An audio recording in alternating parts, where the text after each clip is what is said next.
Leitura dos Seminários de Jacques Lacan, Livro 1, Os Escritos Técnicos de Freud, Parte 4, O Eu e o Outro. Da última vez, chegamos a um ponto em que nos perguntávamos qual é a natureza da resistência. Vocês sentiram que existe ambiguidade e não somente complexidade na nossa abordagem desse fenômeno da resistência.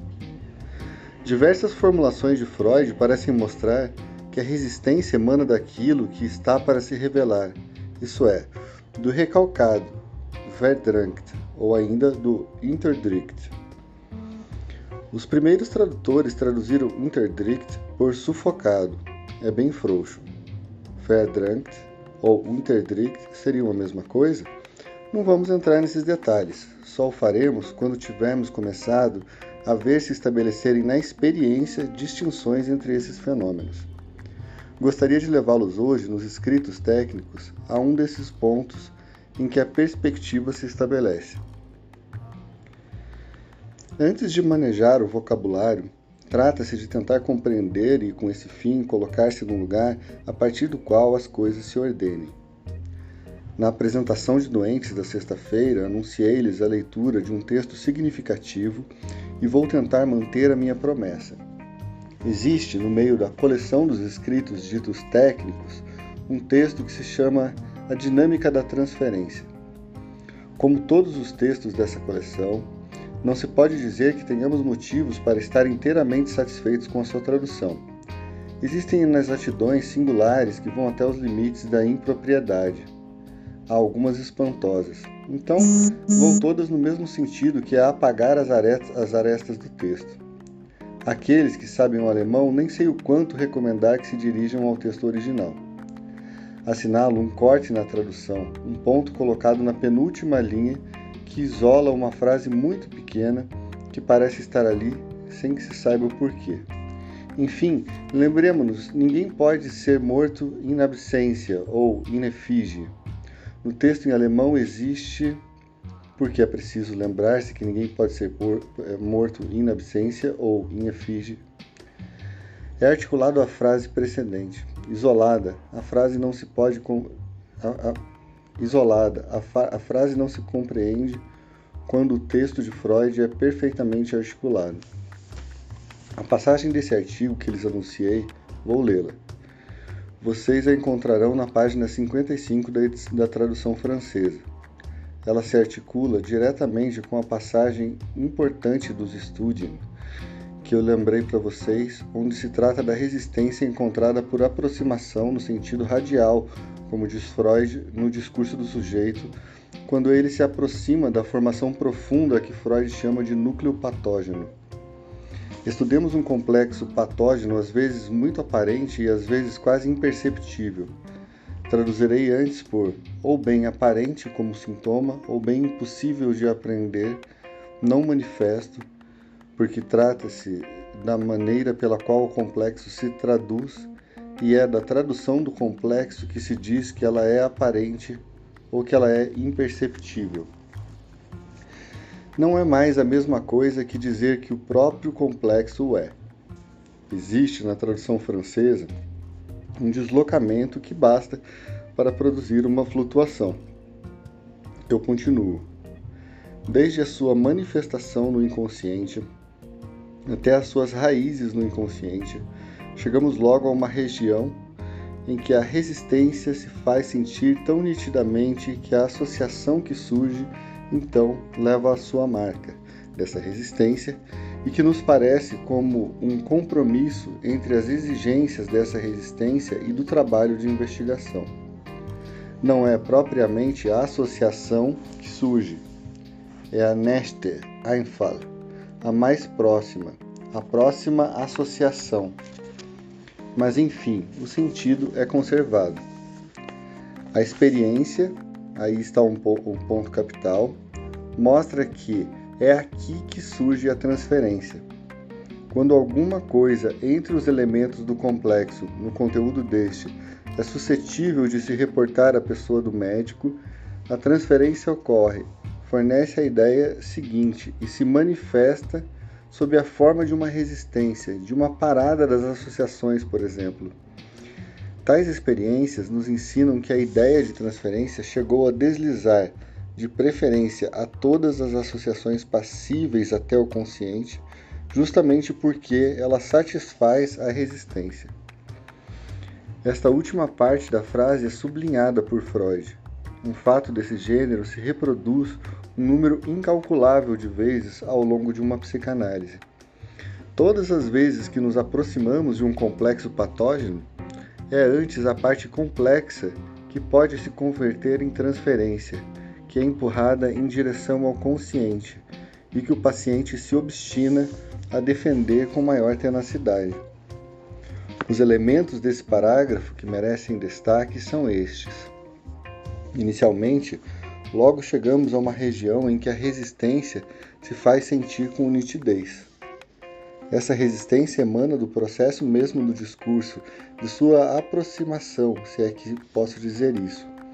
Em segundo lugar, a experiência mostra que é aqui que surge a transferência. Em terceiro lugar, a transferência se produz justamente porque satisfaz a resistência. Em quarto lugar, um fato desse gênero se reproduz um número incalculável de vezes ao longo de uma psicanálise. Trata-se de um fenômeno sensível na análise, e essa parte do complexo que se manifestou sob a forma de transferência é empurrada para o consciente neste momento. O paciente obstina-se em defendê-lo com maior tenacidade. Aqui se junta uma nota que coloca em relevo o fenômeno do que se trata, fenômeno com efeito observável algumas vezes com uma pureza extraordinária. Essa nota recorta uma indicação que emana de outro texto de Freud. Quando o paciente se cala, há todas as chances de que essa parada no seu discurso seja devida a algum pensamento que se relaciona ao analista. No manejo técnico, que não é raro, mas que não obstante ensinamos aos nossos alunos a medir, a refrear, isso se traduz por uma questão do tipo: sem dúvida você tem alguma ideia de que se relaciona comigo? Essa solicitação cristaliza às vezes o discurso do paciente em algumas observações que concernem seja ao aspecto, seja a cara, seja ao mobiliário do analista, seja a maneira pela qual o analista o recebeu naquele dia, etc. Esse manejo não deixa de ter fundamento. Alguma coisa dessa ordem pode habitar nesse momento o espírito do paciente e, focalizando assim as suas associações, podem se extrair delas coisas muito diversas, mas observa-se às vezes um fenômeno infinitamente mais puro. No momento em que ele parece pronto para formular alguma coisa de mais autêntico, de mais quente, do que jamais pôde atingir até então, o sujeito, em certos casos, se interrompe e emite um enunciado que pode ser este: eu realizo de repente o fato da sua presença. Está aí uma coisa que me aconteceu mais de uma vez e de que os analistas podem facilmente dar de testemunho. Esse fenômeno se estabelece em conexão com a manifestação concreta da resistência que intervém no próprio tecido da nossa experiência, em função da transferência. Se ele adquire valor seletivo, é que o próprio sujeito sente, então, como uma brusca virada, uma viravolta súbita que o faz passar de uma vertente a outra do discurso, de um acento a outro da função da palavra. Quis colocar logo diante de vocês esse fenômeno bem centrado que esclarece o nosso assunto de hoje. É que o ponto vai nos permitir partir de novo para colocar as nossas questões. Antes de prosseguir nessa caminhada, quero deter-me num momento no texto de Freud para lhes mostrar bem o quanto aquilo de que falo é a mesma coisa de que ele fala. É preciso que vocês se libertem por um instante da ideia de que a resistência é coerente com essa construção segundo a qual o inconsciente é, num dado sujeito, num dado momento, contido e, como se diz, recalcado. Seja qual for a extensão que podemos dar à resistência, da sua conexão com o conjunto de defesas, a resistência é um fenômeno que Freud localiza na experiência analítica. É por essa razão que a pequena nota anexa à página que li para vocês é importante. Freud coloca ali os pingos nos is. Não se deveria concluir, entretanto, por uma importância patogênica. É bem o que lhes estou dizendo. Não se trata da noção que temos só depois daquilo que motivou, no sentido profundo do termo, as etapas do desenvolvimento do sujeito.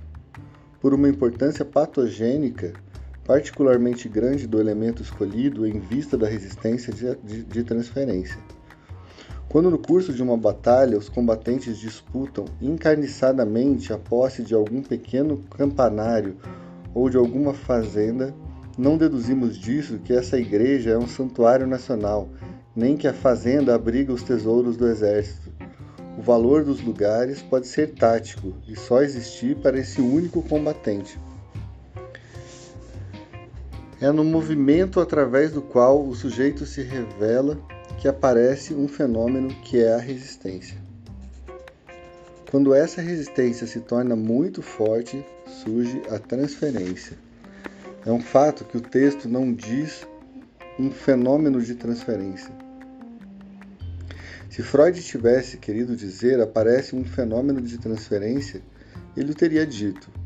A prova de que essa diferença é significativa é o fim do artigo.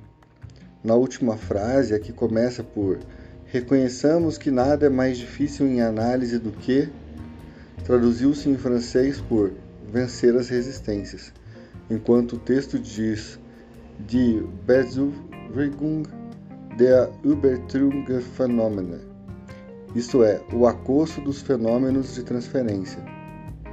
Utilizo essa passagem para lhes mostrar que o Übertragungsphänomene é do vocabulário de Freud, porque, aliás, se traduziu por resistência. Não é um sinal de grande cultura, senão de grande compreensão. O que Freud escreveu é que precisamente surge não o fenômeno mesmo da transferência, mas um fenômeno essencialmente relacionado com ela. Quanto ao resto, trata-se, ao longo desse artigo, da dinâmica da transferência. Não toma no seu conjunto todas as questões que são ali colocadas porque tocam a especificidade da transferência em que a análise, o fato de que a transferência não está ali como qualquer outro lugar, mas que desempenha uma função inteiramente particular. Aconselho-os a ler esse artigo. Trago-o aqui somente para auxiliar o nosso estudo da resistência. É, entretanto, como vocês verão, o ponto pivô daquilo de que se trata na dinâmica da transferência.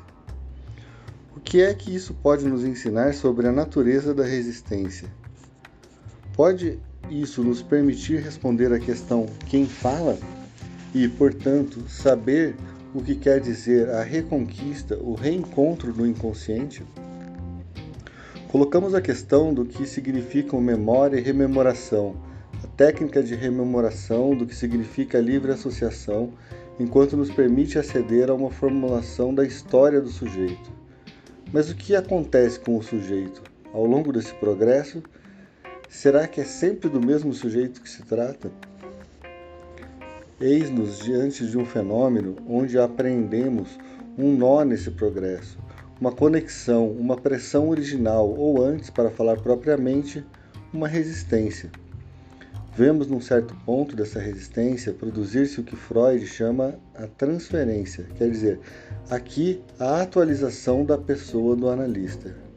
Extraindo-a da minha experiência, eu lhes disse há pouco que no ponto mais sensível, parece-me, e mais significativo do fenômeno, o sujeito assente como a brusca percepção de algo que não é tão fácil de definir, a presença.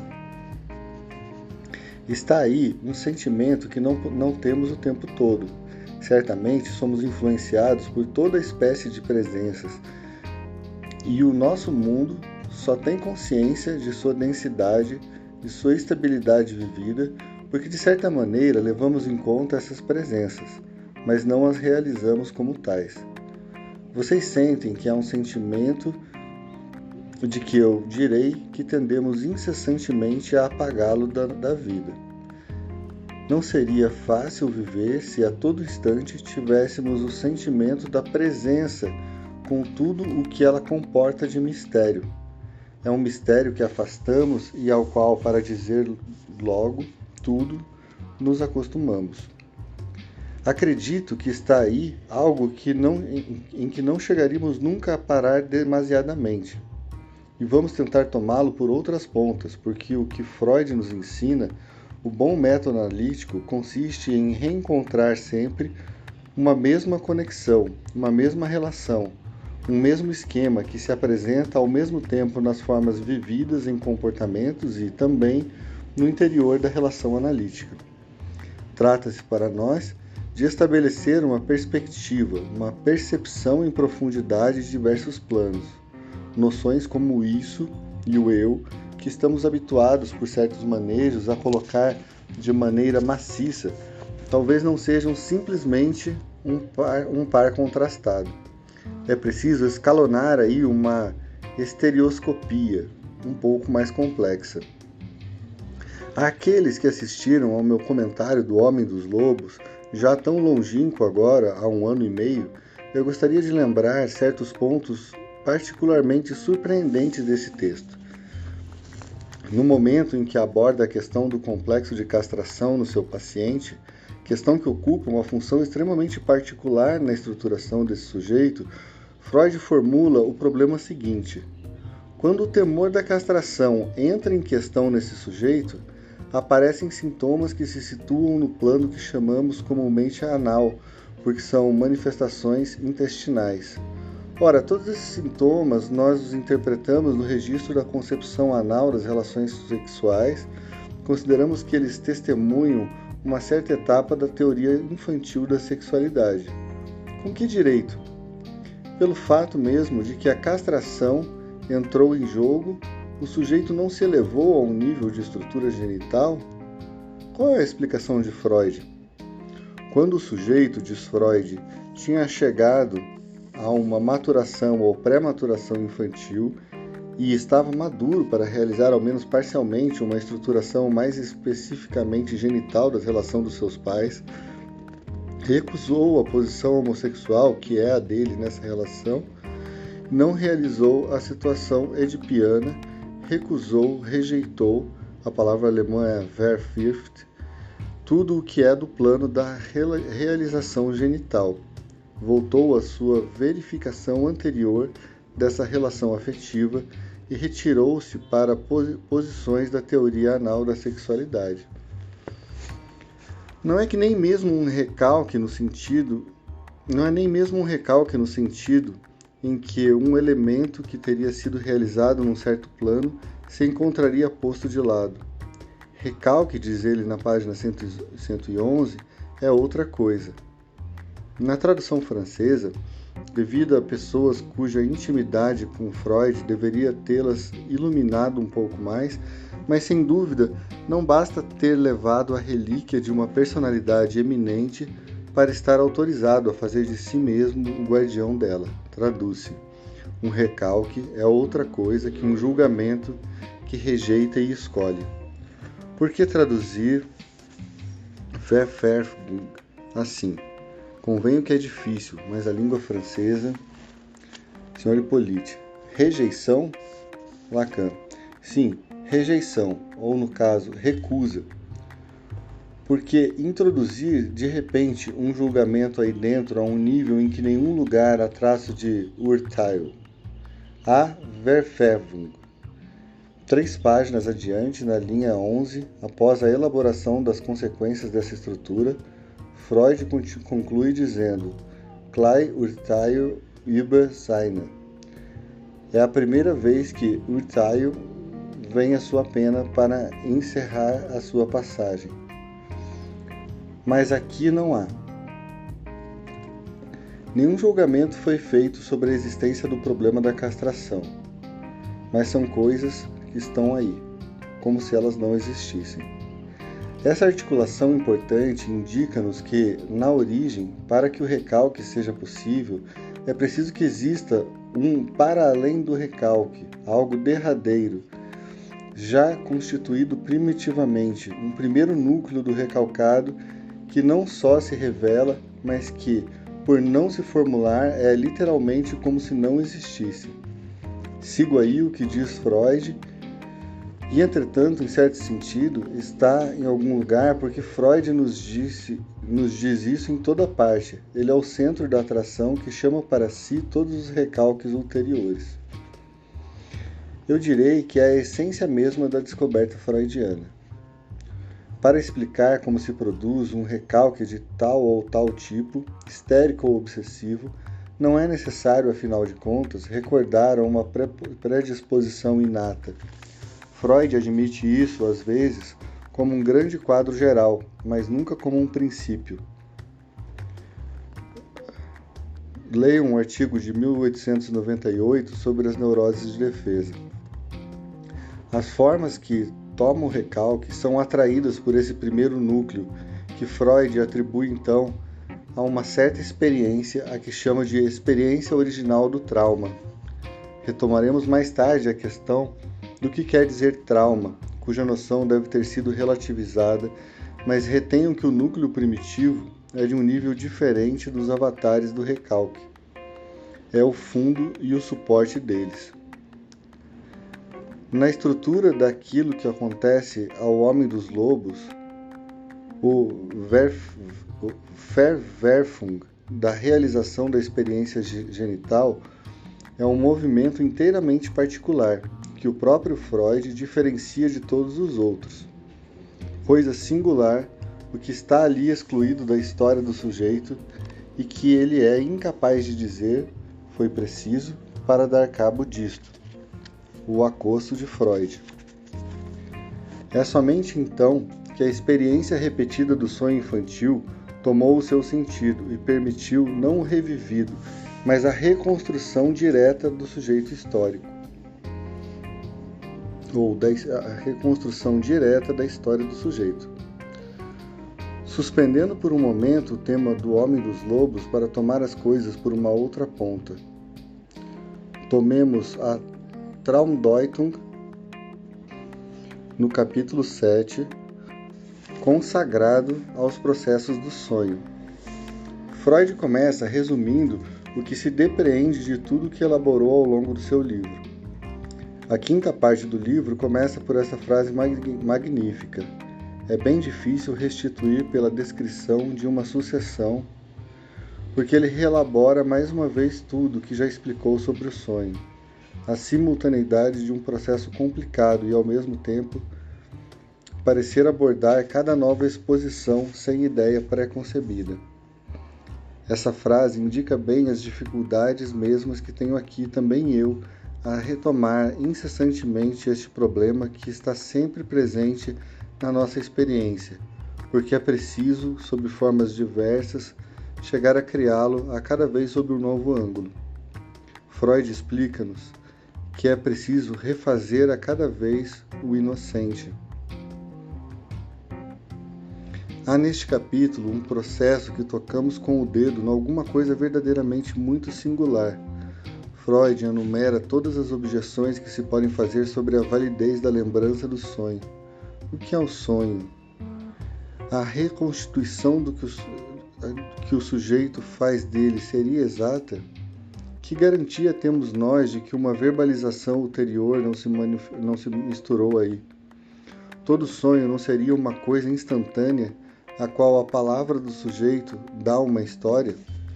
Freud afasta todas essas objeções e mostra que não são fundadas. Mostra-o sublinhando o fato inteiramente singular de que quanto mais o texto que o sujeito nos dá é incerto, mais ele é significativo. É na dúvida mesma que o sujeito manifesta sobre certas partes do sonho que ele, Freud, que o escuta, que o espera, que está lá para revelar o seu sentido, reconhece justamente o que é importante, porque o sujeito da dúvida deve-se ter certeza. Mas, à medida que o capítulo avança, o procedimento se atenua a tal ponto que, no limite, o sonho mais significativo seria o sonho completamente esquecido, de que o sujeito não pudesse dizer nada. É mais ou menos o que Freud escreve. Pode-se frequentemente reencontrar pela análise tudo que o esquecimento perdeu, em toda uma série de casos, pelo menos alguns nadinhas permitem reencontrar não o sonho mesmo, o que é acessório, mas os pensamentos que estão na sua base. Alguns nadinhas, é bem o que lhes digo do sonho. Não resta mais nada. Pois bem, o que é que igualmente interessa a Freud? Aí caímos nos pensamentos que estão na sua base. O termo pensamento não há nada de mais difícil a manejar para todas as pessoas que aprenderam psicologia. E como aprendemos psicologia, esses pensamentos são para nós o que remexemos sem cessar na nossa cabeça, enquanto gente habituada a pensar. Mas talvez os pensamentos que estão na base estamos suficientemente esclarecidos por toda a Traumdeutung para nos aperceber de que não é o que se crê quando se fazem estudos sobre a fenomenologia do pensamento, o pensamento sem imagens ou com imagens, etc. Não é o que chamamos correntemente o pensamento, porque aquilo de que se trata o tempo todo é de um desejo. Deus sabe que esse desejo nós aprendemos ao longo da nossa pesquisa a perceber de que ele corre como um anel que vemos desaparecer a reaparecer num jogo de passa a passa. Afinal de contas, ainda não sabemos se deve ser situado ao lado da inconsciência ou do lado do consciente. E desejo de quem? E de que falta, sobretudo? Freud ilustra o que ele quer dizer com um exemplo numa pequena nota que tira da introdução à psicanálise.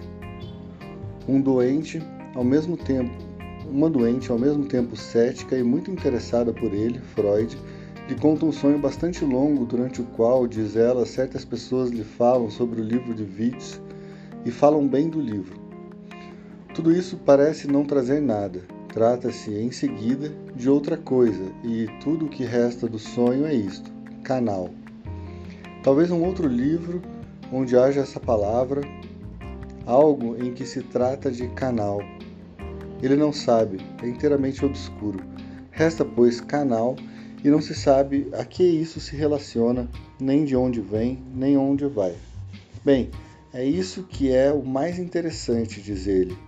Isso que não é senão um fragmentozinho com uma aura de incerteza em volta. E o que é que isso dá? No dia seguinte, não no mesmo dia, ela conta que tem uma ideia que se liga a canal. É precisamente um trocadilho, uma travessia de Douvres a Calais, a um inglês e um francês. Ao longo da conversa, o inglês cita a célebre frase do sublime ao ridículo, não há mais do que um passo.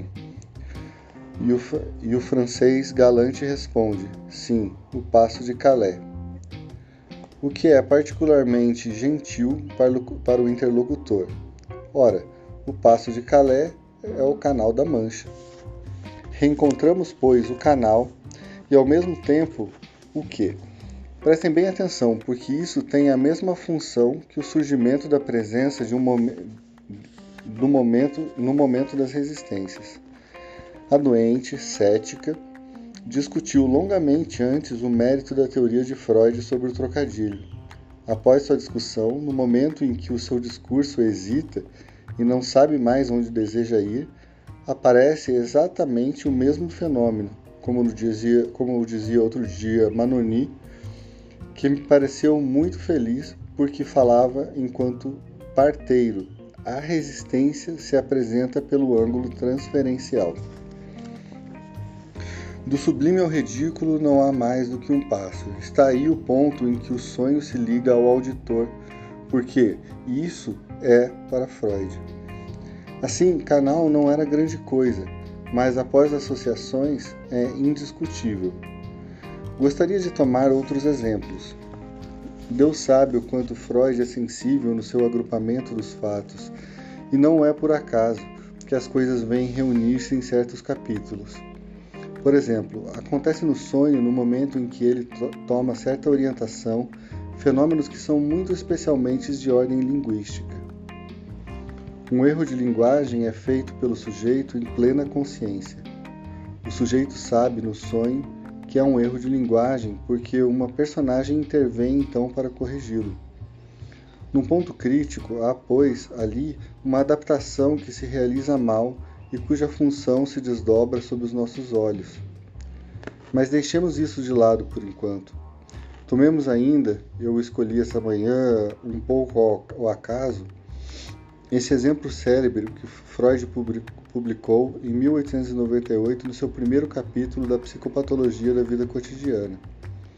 Freud se refere, a propósito do esquecimento dos nomes, ao esforço que fez um dia numa relação com o interlocutor da viagem para evocar o nome do autor do célebre afresco da Catedral de Orvieto, vasta composição que manifesta os fenômenos esperados para o fim do mundo e centrada na aparição do Anticristo. O autor desse afresco é Signorelli, e Freud não chega a reencontrar o nome dele. Vêm outros. É isso, não é isso. Botticelli, Boltraffio, não chega a encontrar Signorelli. Consegue, enfim, graças a um procedimento analítico.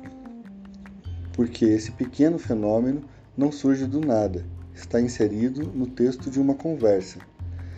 Naquele momento, eles vão de Ragusa para o interior da Dalmácia e estão quase no limite do Império Austríaco em Bósnia-Herzegovina.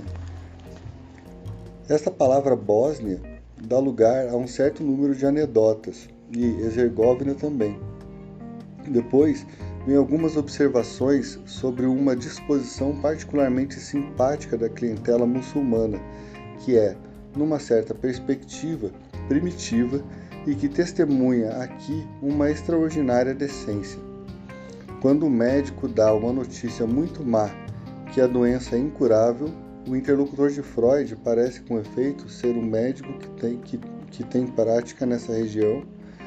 Essas pessoas deixaram algum sentimento de hostilidade manifestar-se em relação a ele.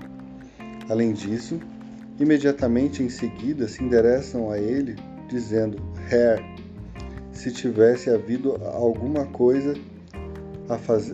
a fazer, o senhor teria certamente sido capaz de fazê-lo. Tonde a sua atitude comedida, cortês e respeitosa em relação ao médico, chamando Herr em alemão, tudo isso forma o fundo sobre o qual parece estabelecer a sequência da conversa, pontuada do esquecimento significativo que coloca o seu problema para Freud. Freud indica que tomava na parte da conversa, mas que, a partir de certo momento, a sua atenção foi dirigida para outro lugar, durante o tempo mesmo em que falava, pensava noutra coisa, o que o conduzia a essa história médica.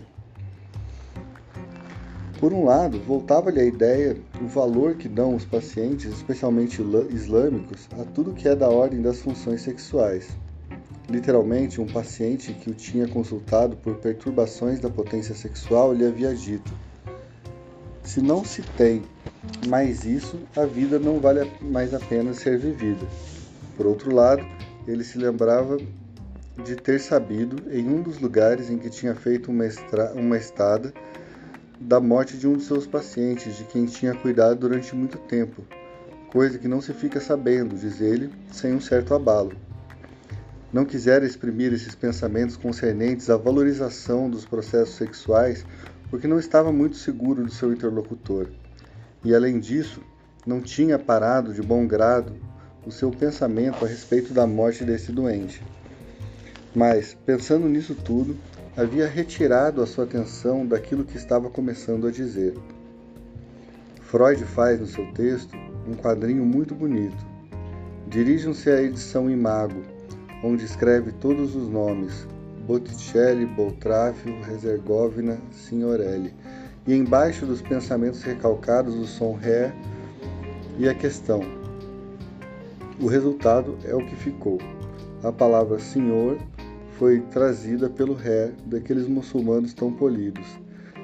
Tráfio foi trazido pelo fato de que tinha recebido lá o choque da má notícia concernente ao seu paciente, o que pôde reencontrar no momento em que o seu discurso procurava o autor do afresco de Orvieto, é o que estava disponível depois de um certo número de elementos radicais tinha sido traduzido pelo que chama o recalcado, isso é, as ideias concernentes às histórias sexuais dos muçulmanos e o tema da morte. O que é que isso quer dizer? O recalcado estava então tão recalcado assim, o recalcado não estava tão recalcado assim, porque, se não falou dele ao seu companheiro de viagem, ele os dá para nós logo em seguida no seu texto.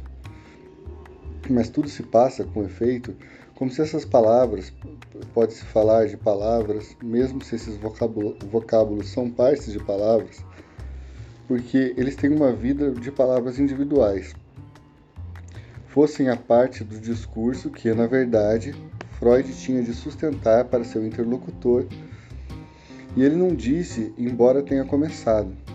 É isso o que interessava, é isso que estava pronto a dizer, e por não ter dito, ficaram-lhe na sequência da sua conexão com esse interlocutor, restos, pedaços, sobras dessa palavra.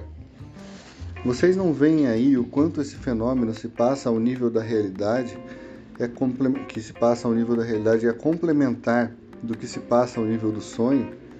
Aquilo que assistimos é a emergência de uma palavra verídica. Deus sabe quão longe ela pode ressoar, essa palavra verídica.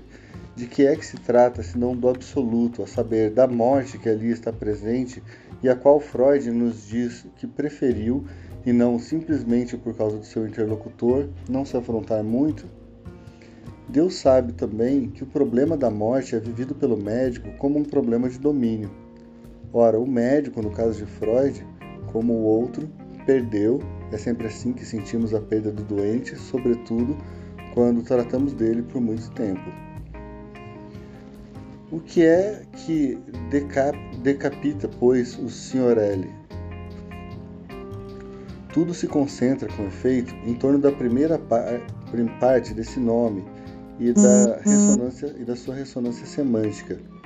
É na medida em que a palavra, a que pode revelar o mais profundo segredo do ser de Freud, não é dita, que Freud não pode mais se ligar ao outro senão pelas sobras dessa palavra. Só ficam os restos.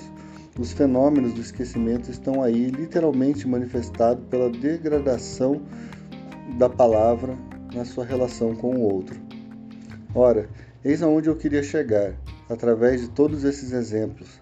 É na medida em que a confissão do ser não chega ao seu termo, que a palavra se lança inteiramente na vertente em que ela se agarra ao outro. Não é estranho a essa palavra que se pode dizer isso, o agarrar ao outro. A palavra é mediação, sem dúvida, a mediação entre o sujeito e o outro. Ela implica a realização do outro na mediação mesma. Um elemento essencial da realização do outro é que a palavra possa nos unir a ele. Está aí o que lhes ensinei, sobretudo até o presente, porque é nessa dimensão que nos deslocamos incessantemente. Mas há uma outra face da palavra que é revelação. Revelação e não expressão. O inconsciente só se expressa por deformação, distorção, transposição. Escrevi, neste verão, função e campo da palavra da linguagem, sem colocar ali intencionalmente o termo expressão, porque toda a obra de Freud se desdobra no sentido da revelação e não da expressão.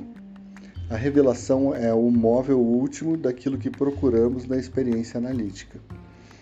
A resistência se produz no momento em que a palavra de revelação não se diz, em que, como Strebel escreve muito curiosamente, no fim de um artigo execrável, mas tão cândido, e que centra toda a experiência analítica em torno do desdobramento do ego, de que uma metade deve vir em nosso auxílio contra a outra. O sujeito não tem mais saída. Ele se agarra ao outro porque aquilo que é impelido em direção à palavra não acedeu a ela. A vinda da palavra, a vinda parada da palavra na medida em que alguma coisa talvez a torne fundamentalmente impossível.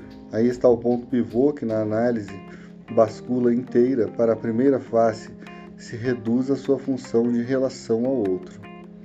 Se a palavra funciona então como mediação, é por não se ter realizado como revelação. A questão é sempre saber em que nível se produz o agarramento do outro.